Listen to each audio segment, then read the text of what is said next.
Good day. This is Dimitri Lascaris coming to you from Montreal, Canada for Reason to Resist on August 2nd, 2026. Well, all too predictably, Donald Trump has tacoed again. And for those of you who aren't familiar with the acronym TACO, it stands for Trump Always Chickens Out. On Friday, July 31st, from Camp David, Trump issued his latest round of dire genocidal warnings against Iran. Late yesterday, however, Trump issued a bombastic post on Truth Social in which he revealed that he had called off a plan, for the time being, to launch attacks on Iran's energy infrastructure. Now, the Trump regime would very much like us all to believe that the reason for this decision is that he received a request from Iran and Washington's Arab dictator vassals, but that to refrain from these attacks, but that, as I'm going to explain, is an account that is extremely implausible. In this report, we'll examine these developments in greater detail and also look at Trump's latest catastrophic polling numbers and what that might all mean for the further trajectory of this war. Now, before I get into it, please remember to like and share this video if you find it to be informative. And if you're not already a subscriber to our channel, please become one and help us to expand the reach of our unapologetic, on-the-ground resistance journalism. So with that, let's get into it. We'll begin by reviewing Trump's Truth Social post put out last night, Saturday, August 1st at 10:05 p.m. Eastern Time. And here it is up on the screen. Trump began with another bluster of machismo. The USA is locked and loaded and ready to go against the Islamic Republic of Iran. He loves saying the Islamic Republic of Iran because I think he views the word Islamic as being pejorative. And he says that it was locked and loaded at, quote, levels of military terror, strength, and power not seen since World War II, close quote. Notice how he readily embraces the term terror, which is quite fitting because in the world today, there is no greater state sponsor of terrorism than the Trump regime. He goes on and writes that despite this being locked and loaded, we have just been asked by Iran and other Middle Eastern countries to hold off any attack and that the perimeters, I think he meant to write parameters, of a deal has been agreed to. It should say have been agreed to. This would include the immediate, complete, and total opening of the Hormuz Strait and an end to Iran's nuclear threat. Based on this request, I have agreed for the future benefit of the world and likewise the survival of a successful and prosperous Iran, because we all know how much he cares about the well-being of the Iranian people. He has decided, he says, to cancel the attack, subject to being able to rapidly make a deal. And he says, the country of Israel joins me in this commitment. Well, I haven't seen any formal statement from the genocidal, child-murdering Israeli entity to confirm this. But what does it matter at the end of the day? Because without the U.S. Bombing Iran, Israel has absolutely no hope of going anywhere in this war of aggression against the Islamic Republic. Now, just a few hours before this statement came out, U.S. officials, anonymous of course, rushed off to various media outlets to claim that the Saudi crown prince had had a call or series of calls with Donald Trump in the hours leading up to this announcement in which he asked the Donald to exercise restraint. And one of the media outlets that issued this report was, surprise, surprise, Axios, which has become the go-to platform for Trump's propaganda. And the primary mouthpiece at Axios, who Trump has turned to again and again, is, of course, Barak Ravid, the former Israeli intelligence agent. For all we know, he continues to be an Israeli intelligence agent. He certainly acts like one. And Ravid's article, which I'm putting up on the screen here, was entitled Scoop, Saudi Crown Prince Raises Concerns Over Trump's Plans for Massive Iran Strikes. And it begins, Saudi Crown Prince bin Salman spoke to Trump on Saturday and expressed concerns over his plans for massive new strikes against Iran, according to two U.S. officials and a third source with knowledge of the call. Now, you have to wonder, why would these people need to hide their identities? Why not go on the record? Because maybe the call didn't actually occur, or maybe they're grossly misrepresented what happened in the call, and they don't want to be held to account later if and when it is revealed that this is all a pile of rancid BS. And the article goes on to say, this call matters because Trump is seriously considering attacking Iranian energy targets in the coming days in response to Iran's missile strike on a U.S. base in Jordan. And this, of course, omits to mention that the attack on U.S. bases in Jordan and other Arab autocracies all stems from the unlawful war of aggression that Trump and Netanyahu launched on Iran on February 28th of this year. The article goes on to state that such an attack could lead to an unprecedented escalation in the 5-month war, which has repeatedly paused as Trump opened the door to negotiations. There were never any good faith attempts by Trump to negotiate a resolution. That too is a lie. And then it says that Iran has threatened to retaliate by launching attacks against energy and infrastructure facilities. The Saudis expressed concern and asked for clarity about the plan of action, one U.S. official told Axios. Notice it doesn't say that the Saudis objected. It just says the Saudis expressed concern and asked for clarity. And it's not as though they were saying, look, you can't do this under any circumstances. We unequivocally object. It sounds, the way this is being presented to us, as though the Saudi autocrat was open to being persuaded. He just needed to have his concerns addressed. Then Ravid claims that a second source with knowledge of the call said MBS urged Trump to de-escalate and refrain from launching the strikes. The White House and the Saudi embassy in Washington declined to comment. Well, why would they decline to comment? Why don't they just come out and, state the respective positions of their government? Why is this top secret classified information? Finally, it goes on the following page under the subheading Driving the News. Other regional powers, including Qatar, the United Arab Emirates, Turkey, and Pakistan, are also pressing the U.S. and Iran to de-escalate. Notice that they too are all vassals of Washington. I'm not aware of any official statements by any of these governments that they had urged the U.S. government to de-escalate.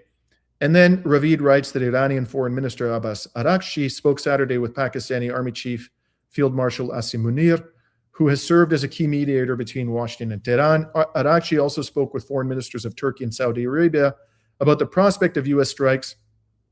And it quotes the foreign minister of Iran as saying, any hostile action by the U.S. or Israel or participation or cooperation by regional countries in such actions would be met with a decisive and proportionate response from Iran's powerful armed forces.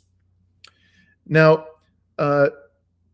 this article, or at least the one of the central premises of the article, namely that Iran asked the United States to withhold action at this point in time with a view to trying to strike another deal, has been denied by the Iranian government. And up here, you can see this is a report on the Tasnim news channel. Iran's policy regarding the strategic waterways remains unchanged. This is from Fars News, the Iranian media outlet, citing sources. And that would mean that Iran would remain in control of the Strait of Hormuz, which is the current situation, and would continue to heavily restrict, if not cut off altogether, maritime traffic through the Strait of Hormuz, which is the current situation. And this report goes on and says that Iran states that the claim that there is an agreement to reopen the Strait of Hormuz is false and completely baseless. As long as the U.S. continues its hostile actions and acts of aggression, the strait will remain closed. And by the way, one of those acts of aggression is the blockade on Iranian ports. So clearly, they're saying, the Iranians, not only would they have to stop bombing our country, but they would have to lift the blockade. And I'm quite confident that the Iranians would also include in this, when they say an end to acts of aggression, that the Israelis would also have to withdraw from South Lebanon. And there's no indication that Trump is willing to do any of those things, force a withdrawal from South Lebanon by the genocidal Israeli entity, lift the blockade on Iranian ports, or stop bombing Iran altogether, with guarantees that it will not do so in the future. So there is absolutely no prospect anytime soon of the Strait of Hormuz being, as Trump claimed, completely open. And the report concludes by saying that passage will only be permitted via the designated route in coordination with the IRGC Navy, and upon obtaining authorization to transit the area, any other routes will be considered unsafe, and vessels trying to use them will inevitably face incidents. So This Truth Social post is a pack of lies. The only part of it which is apparently true is that Trump, for the time being, and who knows how long that will be, is not going to be bombing Iran. And the last time I checked, about an hour ago, I had seen no reports within the last 48 hours of any attacks by the US military on targets based on Iranian territory. Now, I indicated a few moments ago that Ravid's article advances Trump's agenda. Well, how does it do that?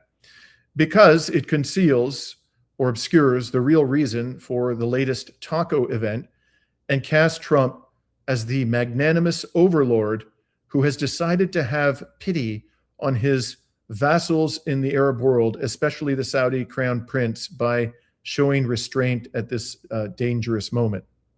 But the real reason, for those of us who are objective and informed, it's quite clear that Trump did not launch these attacks and tacoed yet again is because the US military is simply powerless to stop Iran from destroying key infrastructure, oil and gas infrastructure, desalination plants, other key infrastructure in the Arab autocracies, if they choose to do that in retaliation for attacks on Iran's energy infrastructure.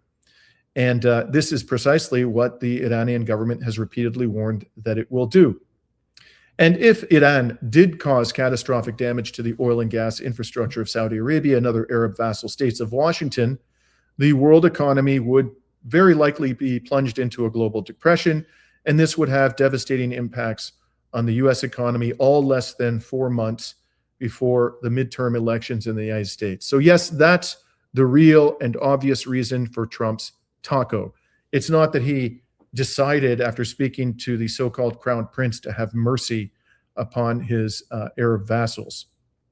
But there's something else, frankly, which stinks to high heaven about Ravid's article, and that something else is the suggestion that the Saudi crown prince is the adult in the room and is urging restraint. And by the way, this is a theme which I've seen a fair number of people in the alternative media embrace. And with all due respect, I disagree strongly with the claim that you can count on the Saudi crown prince to show restraint at a moment like this, however logical it may be for him to do so. Let's just look at what's happened within the past 3 weeks. Within the past 3 weeks, despite the vulnerability of Saudi infrastructure to Iranian and Ansar Allah attacks, bin Salman ordered his military forces to bomb the airport in Sana'a, the capital of Yemen, as an Iranian civilian jetliner was approaching with dignitaries of the Ansar Allah government on the aircraft. Then it bombed the port of Hodeidah, killing people. Then it engaged in a joint attack with the United States on Iraq, killing more than 20 members of the Popular Mobilization Forces of Iraq, which form part of the Iraqi National Army.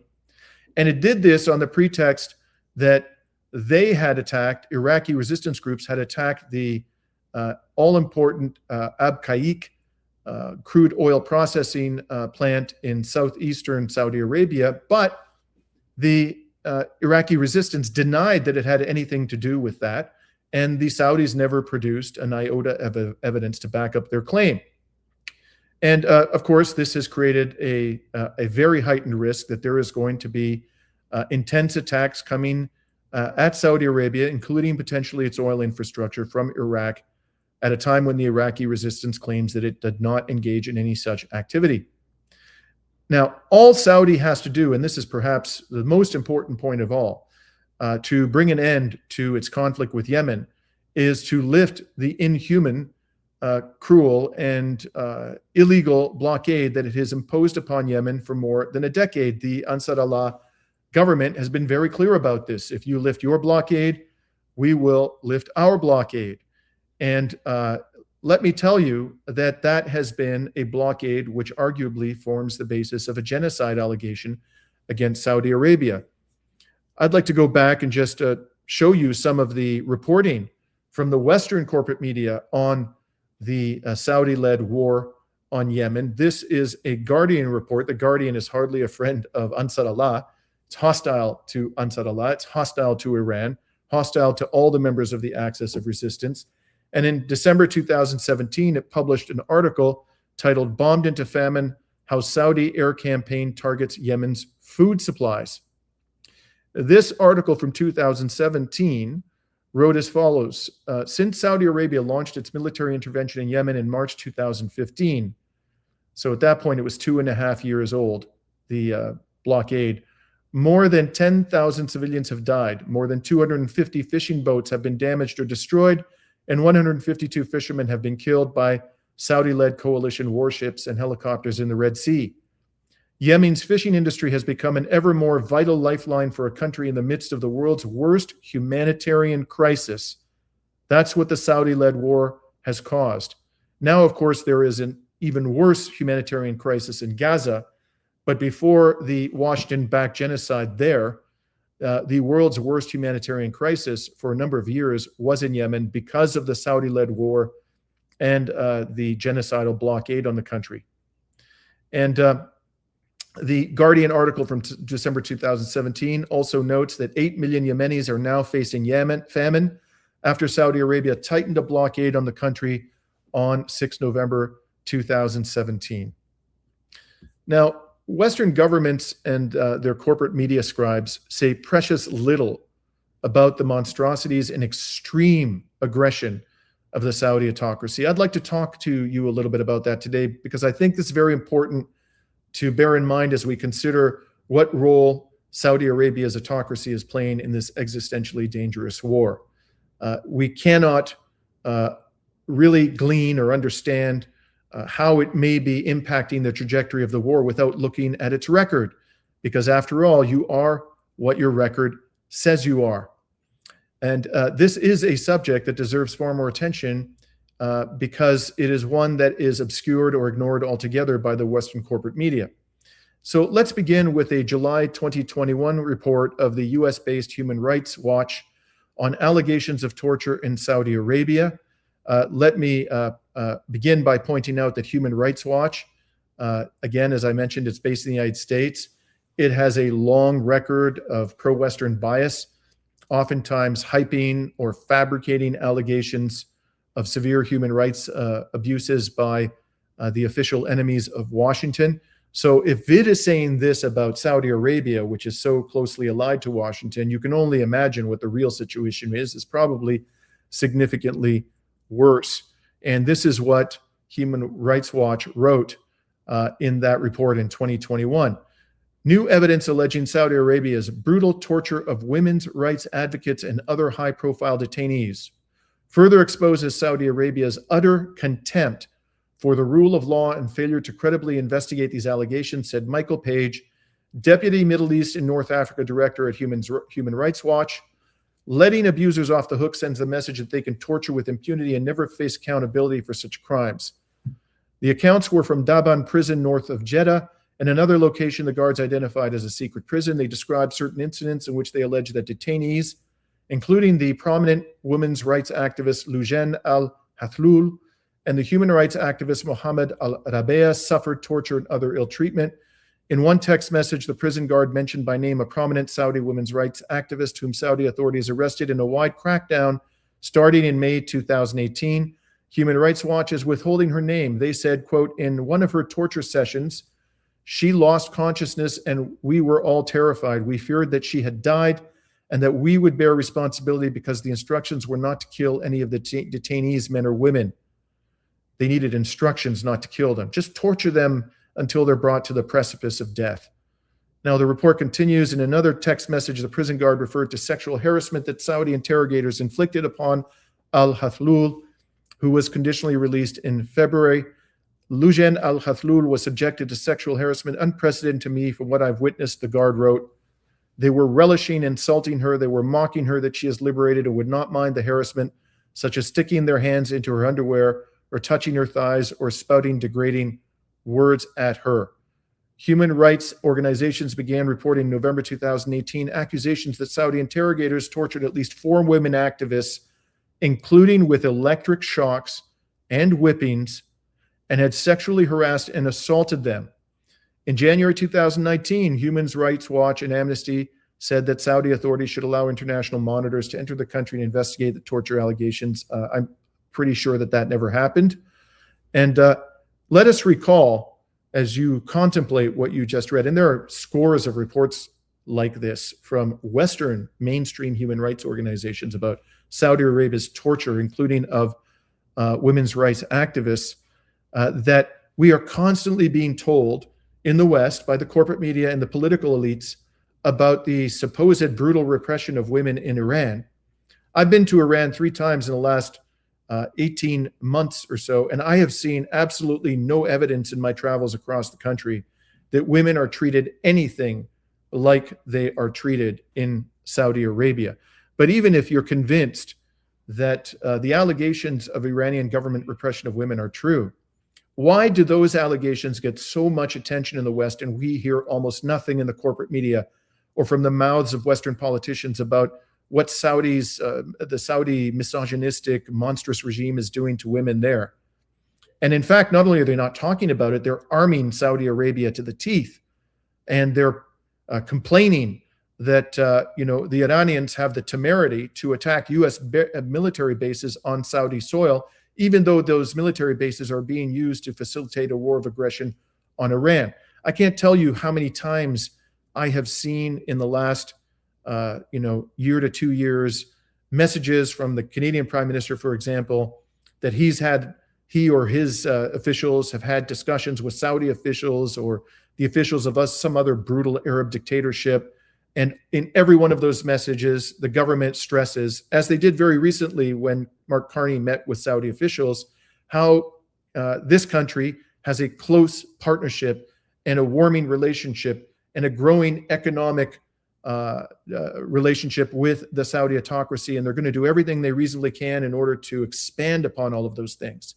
That's what we hear, despite the mountain of evidence that Saudi Arabia is one of the world's worst human rights abusers, particularly when it comes to the rights of women.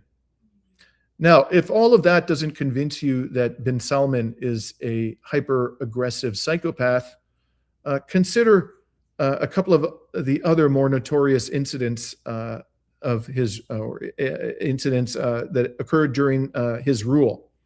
Let's talk about the grisly torture and murder of Washington Post columnist, the Saudi journalist Jamal Khashoggi.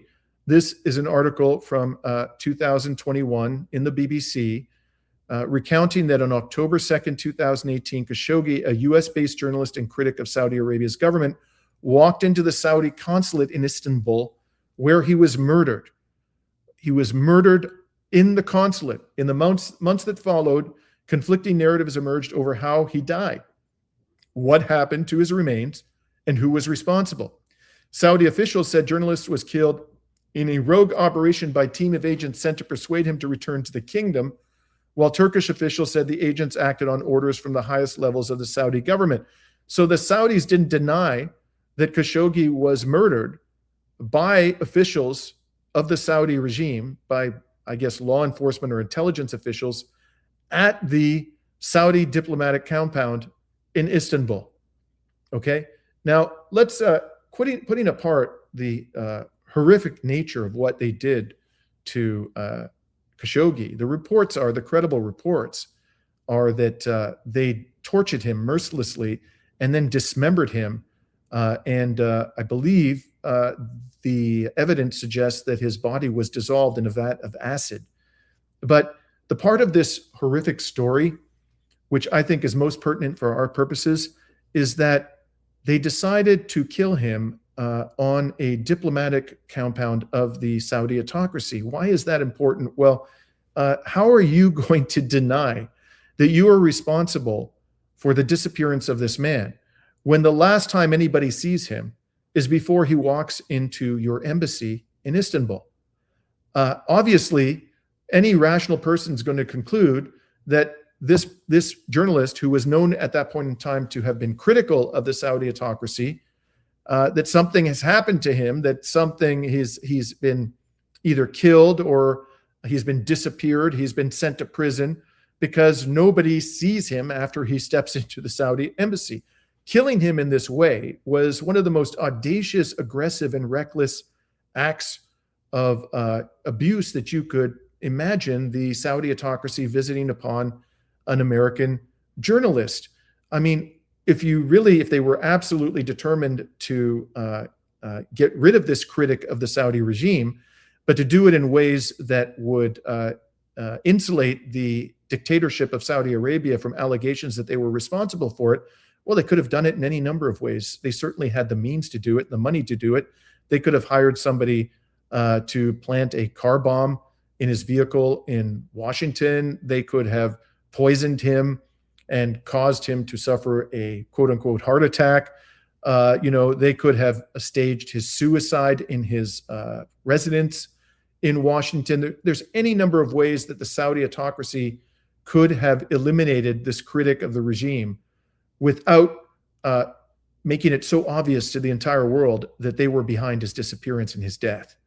But they didn't care. So it means either that they are extremely aggressive and were actually they wanted that the Saudi autocracy wanted the world to know that this is what they would do to Saudis who criticize the regime, or they're just incredibly stupid and reckless. Either way, this is not the behavior of a regime that leans towards restraint, to put it mildly. Then let's consider the case of the Lebanese Prime Minister, Saad Hariri. In 2017, he was kidnapped. The prime minister, the sitting prime minister of Lebanon, was kidnapped, beaten up, and then forced to resign while in captivity from the position of prime minister because the Saudi autocracy was not convinced that he was being sufficiently subservient to Riyadh. And the situation was so grave that the Lebanese president, Michel Aoun, he denounced what Saudi Arabia had done to the prime minister, described it as an act of aggression, and went on to say that it is not possible for us to make a decision about his resignation from abroad. Hariri should return to Lebanon and submit his resignation so that we may refer to it and probe its reasons and ways to solve it. I mean, not even the United States behaves in this way. They'll take out leaders or depose leaders who are not sufficiently subservient to Washington. But to actually kidnap him, take him out of the country, kidnap him, beat him up, and then while he's in captivity and under threat of abuse, he formally announces his resignation. Again, this is not the behavior of a regime that is prone towards restraint. And then there finally is this. This, by the way, is my friendly daily reminder of the fact that this psychopath, bin Salman, was a bosom buddy of the world's most notorious pedophile, the Zionist Jeffrey Epstein. This, again, is from November 2016, by which time Epstein had been found guilty in a criminal court of law for offenses relating to the sexual exploitation of a minor. It was widely known that he was a vicious pedophile. And just look at the grin on bin Salman's face and the way he's embracing the monster Epstein tells you all you need to know about this character. Bear in mind, as I mention all of this, that the West has not only tolerated bin Salman's behavior, more than a decade of utter depravity and criminality, and probably at this stage the blood of hundreds of thousands of innocents on his hands. But in addition, they're arming him to the teeth.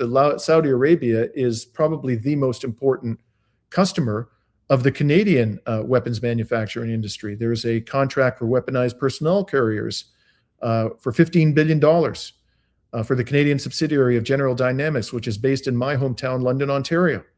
Just to name one of the ways in which the Canadian government and other Western governments have armed this monstrous regime to the teeth.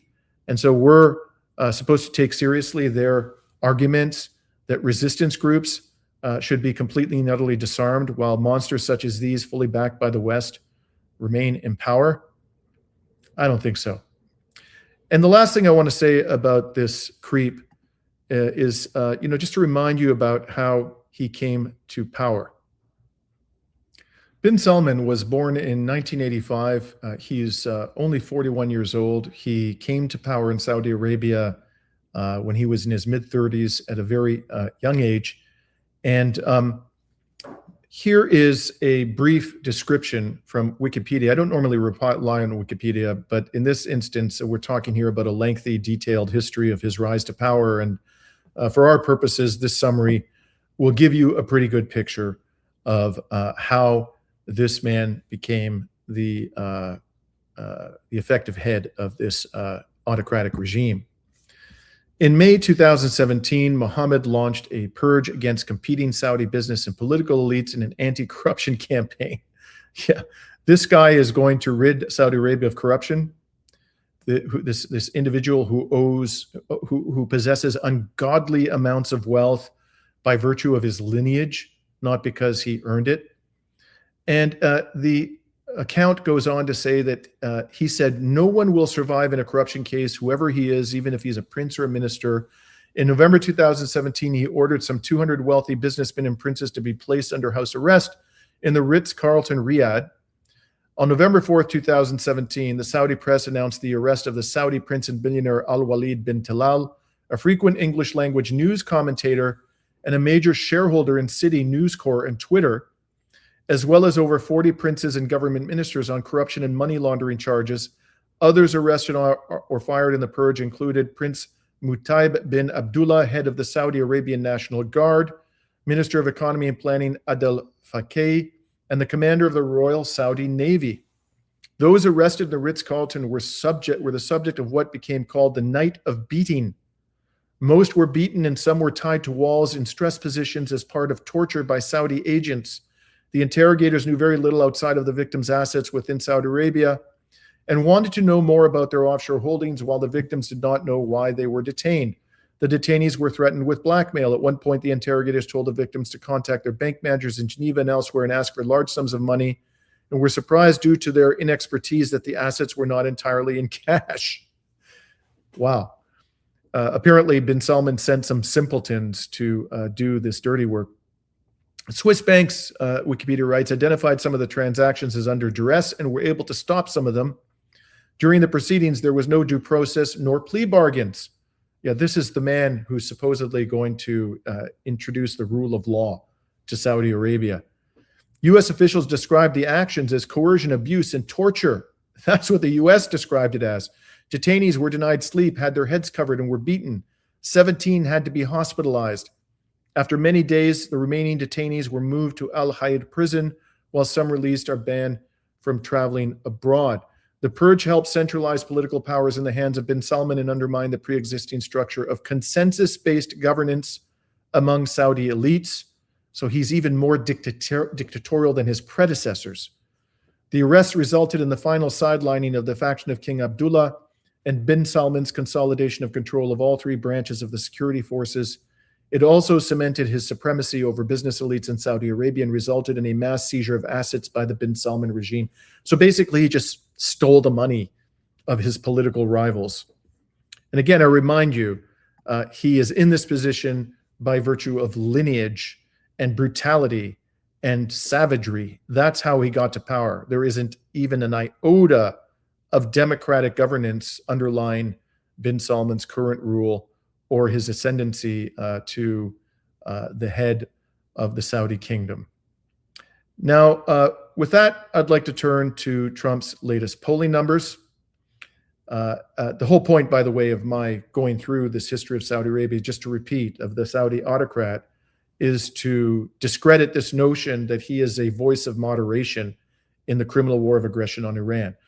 If he was actually a logical, rational, sane, and intelligent human being, and I don't think he's any of those things, that's exactly what he would do. So I understand why people believe that he's trying to urge restraint on the Trump regime, because that is what a rational, moderate actor would do. But he's none of those things. He's a wild man. He is an absolute reckless maniac for all of the reasons that I've recounted and more. He is extraordinarily arrogant. And I think that the bulk of the evidence supports the conclusion that he is probably a cheerleader for this war in Iran and would like nothing more than to see the United States destroy the Islamic Republic, render it a failed state in the region, as long as he retains his power and his wealth, which is already, as I say, of ungodly proportions. I think that that's exactly what bin Salman would want. And I just have great difficulty believing that he is a voice of moderation. And in any event, none of us should accept that he was the primary reason why Trump did not bomb Iran last night.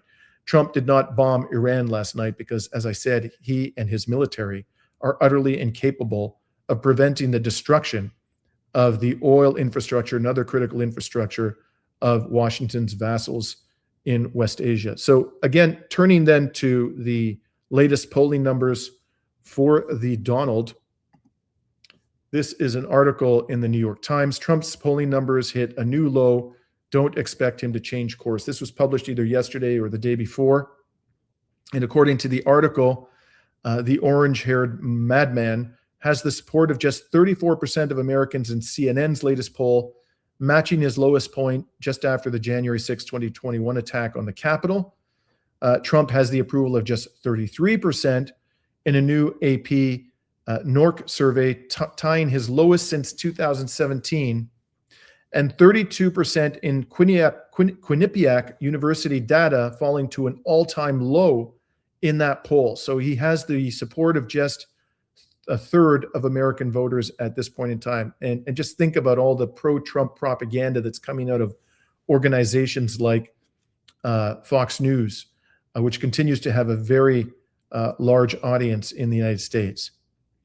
Now, by comparison, at this stage of their second term, Bill Clinton was at 64%, Ronald Reagan at 61%, and Dwight D. Eisenhower at 58%, according to historical Gallup surveys. Those underwater included, at this point in their tenure as president, included Barack Obama at 43%, Harry S. Truman at 39%, and George W. Bush at 37%, all of whom went on to see their party lose seats in midterm elections months later.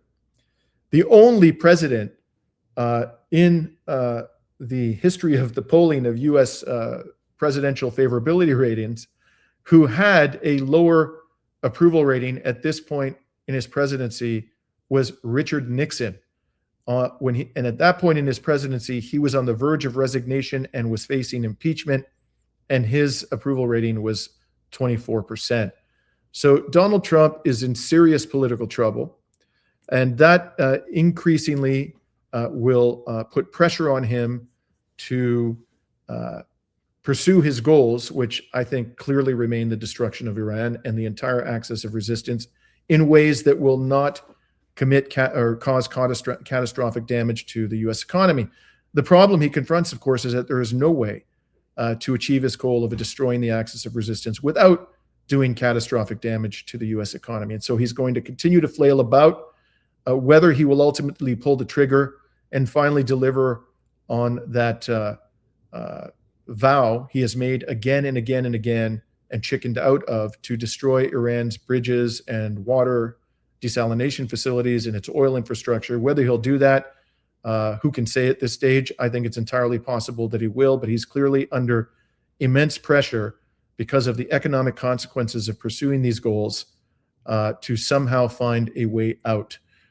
I continue to be of the view, however, that we will see escalations in the days ahead, because I simply see no evidence, absolutely no evidence, that the Trump regime is willing to cede an inch to Iran, whether it comes to Gaza, Lebanon, the blockade on Iranian ports, the stolen Iranian assets, sanctions on Iran, the nuclear program of Iran, which is entirely legal.